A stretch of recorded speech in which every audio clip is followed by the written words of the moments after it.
stepping into the set for the very first time sa Bar Boys? Bryce. Hey, this is my first time din po kasi na maka-work si Direk Kip.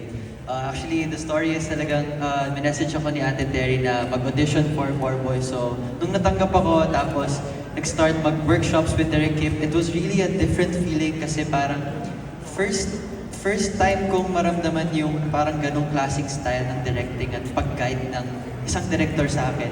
And so kung sasagutin ko yung tanong na how does it feel to be in the set of Direk Kip, talagang sobrang na-feel ko yung parang freedom ko as an actor to do whatever I want, to do whatever I naturally feel like in a scene, and hindi niya ako pinigilan sa kahit anong ginawa ko bilang actor. And no matter the outcome, sabi niya, yun yung ginawa mo bilang tao, so yun yung susundin natin. At talagang forever ko, 19 pa lang ako, sana mahaba pa yung career ko, pero tatandaan ko lagi yun bilang actor na huwag akong malimitahan sa mga galaw ko. Yun yung natutunan ko as an actor dito sa set ng Bar Boys with Direk Kip. Nice. Thank you, Bryce. Will, ikaw naman, please. Ako naman po, first time ko ulit makatrabaho sa Direk Kip after a year. And ang dami kong pinagdaanan. At etong Bar Boys yung parang pagbalik ko ulit sa pag-arte after ng BBB. Kaya para sa akin, naging challenging talaga siya eh. Kasi ang tagal ko nawala sa pag-arte. Talagang yung pinartray ko sa loob ng bahay ni Kuya yung sarili ko. Kaya sobrang nanibago ako, but at the same time, sobrang naging smooth talaga na parang nag-ground ako, nabalik ako sa kung ano yung purpose ko, kung bakit gusto ko itong pag-arte. Tinulungan ako ni Direk Kip and of course kasama ang cast ng Bar Boys. Kasi sobrang gulo talaga ng utak ko that time, sobrang overwhelming ng mga nangyayari. Pero grateful ako kasi talagang ginaid nila ako sa tama. At eto, nagawa na namin yung pelikula. Alright. Emilio?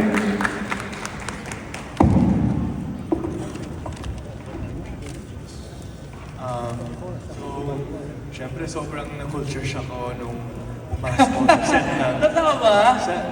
set ni Direk Kip. In a good way. Okay. Kasi as a baguhan dito sa industriya, parang sobrang hands-on ni Direk na wino-workshop niya ako kahit hindi ko eksena. So, I really learned a lot here sa Bar Boys kasi syempre minsan lang naman makaka-work mo yung mga award-winning actors and of course award-winning director din. So, talagang parang akong sponge sa set ng Bar Boys, really just trying to soak in everything talaga. And hopefully, actually not hopefully, definitely, madami akong maaaral na madadala sa mga susunod kong mga projects. And of course, yung mga friendships na nangyari rin dito. So, yun talaga. Thank you, Emilio. Okay, let's start from there. Okay, go ahead. Please introduce yourself. Thank you, Kuya MG. Hello guys, I'm Axel Gretchen. I'm micro-influencer, showbiz commentator from Butterfly Gretchen TV.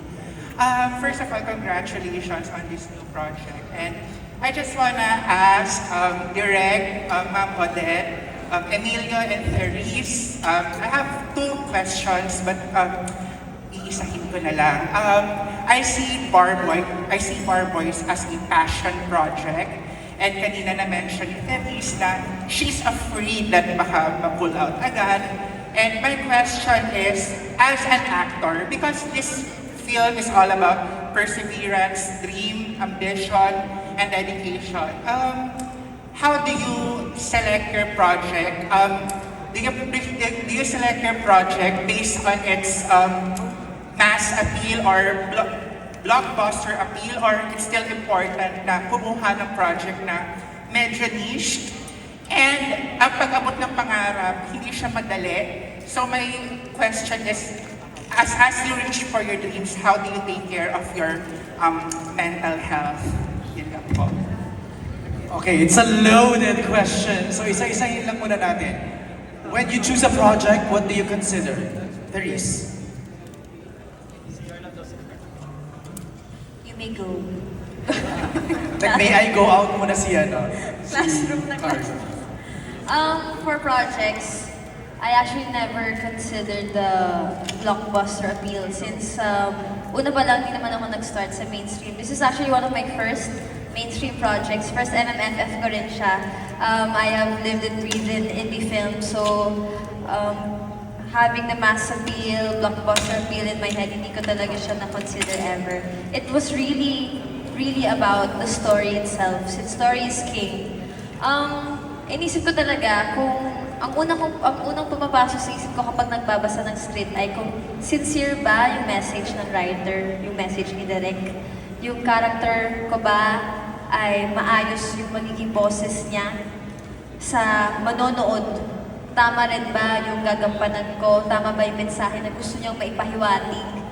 And lastly, the whole film itself, the whole message itself of the story is really meant for society to listen to.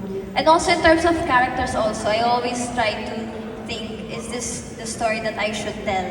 Kasi marami din mga pelikula na may i-offer sa akin, pero parang hindi bagay sa akin, parang may mas nararapat pa para doon. So yun na yung mga naiisip ko. And then the second question, when achieving my dreams, paano yung mental health ko? I think it's what Barboys will also tackle, and which Barboys also tackled in Barboys 1. Choosing the right people, the right circle to be with you. Kasi mahirap yung lagi kang umaangat patungo sa dream mo na hindi mo na nakikita yung ground, yung floor, yung earth, everything there. Matatakot ka eh kapag umaangat ka. Mas lalo kang matatakot mag-fail. Kasi mas tumataas na yung drop mo.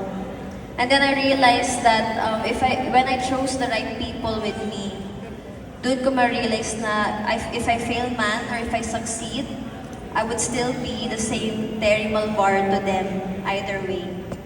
So hindi ako mape-pressure kung magsasucceed ba yung certain goal ko or not, for as long as I still am with the right people who hold me down, who ground me. Yun lang po. Emilio? Hello po, magandang gabi po. Hi, Emilio. Gretchen. In terms of choosing projects, since bago lang po ako, 1 year pa lang po dito sa industriya eh. So, wala po akong karapatan na pumili. Pero, sa Barboys po, I was invited to audition po by Direk Kip. Oh, wow! Honestly, sobrang saya ko nung binigyan ako ng chance kasi fan po talaga ako ng Barboys eh, yung unang film. Naalala ko yun, it was one of the films na ginamit ko pang preparation ko for my first ever acting project na Pamilya Sagrado. Kasi may frat element din doon and ako kasi yun din yung ginagawa ko bago isang project. Talagang I tried to research about my role and I stumbled upon Barboys and talagang na-inspire ako doon. So to be working now with the creator of a film that I really like, it's a dream. So ayun, yeah, that's it. And I guess with mental health, tama po si Therese. I also retreat to my circle, my family. Really is my number one talaga. Win or lose, I think, I know na sasaluhin nila ako. And I think you have to find that tribe that you have. And once you find that, I think it will be a lot easier for you to take risks. So, yeah. Thank you very much. Direk Kip? Pati si Papi O. Sige, ikaw din. Papi O. Pati. Tinatanong paano doon yung pinili yung role. Okay na. Good evening to each and everyone, and thank you also for being here. Thank you, Mama. Barboys. Matindi ang Barboys sa akin na hindi ko makakalimutan. That time, I had a chance to be with Miriam Defensor sa isang affair, and the late Senator, sino yung namatay natin na Bison. Anyway, we were together. Oh my God. I watched her, how she talked, and Diyos ko, natatakot ako. Although I have relatives na si fiscal, lawyers, iba pala pag ibang tao. Ano direct, sabi ko, Miriam Defensor. Alam mo, first day natin na malakad ako, nanginginig ang binti ko, hindi ko alam kung darating ako sa pupuntahan ko sa totoo lang. Matapang akong babae, pero iba si Miriam, ginagampanan mo ibang tao. Eh kung maletsi-letsi ako at makulong. Kaya ba ako na direct? Yun na. dalawa direct ang nandun. But otherwise, you did a very, very hard job direct. I know that in my heart. And I thank you also. Up to now, I thank you. Thank you, everyone. I thank you to Mami O. Kasi, I mean, di naman lingid sa kalaman natin that, you know, you've grown in age, physical and, physical challenges of the shoot. Pero I'd like to say na I think the Justice Hernandez role and the way you play it will be one of your legacy characters. And ako, kakapanood ko lang kasi pinanood ko na sa big screen for the first time yung pelikula. And after that, like, binulungan ako may mga consultant ako directors. Binulungan nila ako, sinabi nila, this is the performance of a lifetime. About Mami O. And it is the kind of performance that you can only get when you have a 50-year love affair with the craft of acting. When you've done the work, when you've suffered, nung napakarami ng tinuro sa'yo ng buhay, ang dami mo na na-experience, pero mahal na mahal mo pa rin yung pag-arte. And that's, naiiyak si Carlo. Ilang years ka na? 30 pa. Pinatayan ako naman, hindi, joke. 30 years pa na si Carlo. Pero yun, that's the kind of performance that only, and you've seen it, guys, you've seen it. Everyone in this staff, diba? And it's this crew and the cast, you've seen it. It's the kind of performance that only really happens with 50 years of devotion and love for something. Right. And so, thank you, Mami O, for that. To answer the question, how do I choose projects? I choose it based on what makes me angry. Yun, ganun ako na filmmaker. Kung alam mo motivate direct, no? Oo, kasi, sorry, minsan masyado tayo mabait as a society. Rally-rally tayo, tapos hindi man lang natin pinapangalanan yung mga magnanakaw.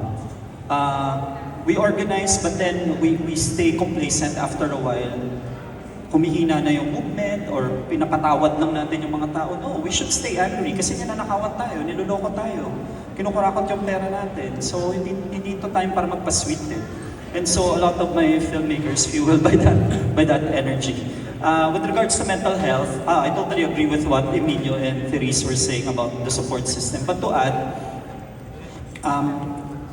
I think life is an endless search to figure out who you are as a person. And you see that in the script as well. Like si character ni Enzo in particular, nagsastruggle siya to figure out who he is after success. Tagumpay siya pero hindi siya masaya. Diba? So, life is an endless search for meaning and purpose. And I think, maliban pa sa, syempre, dapat magpa-therapy ka kung afford mo.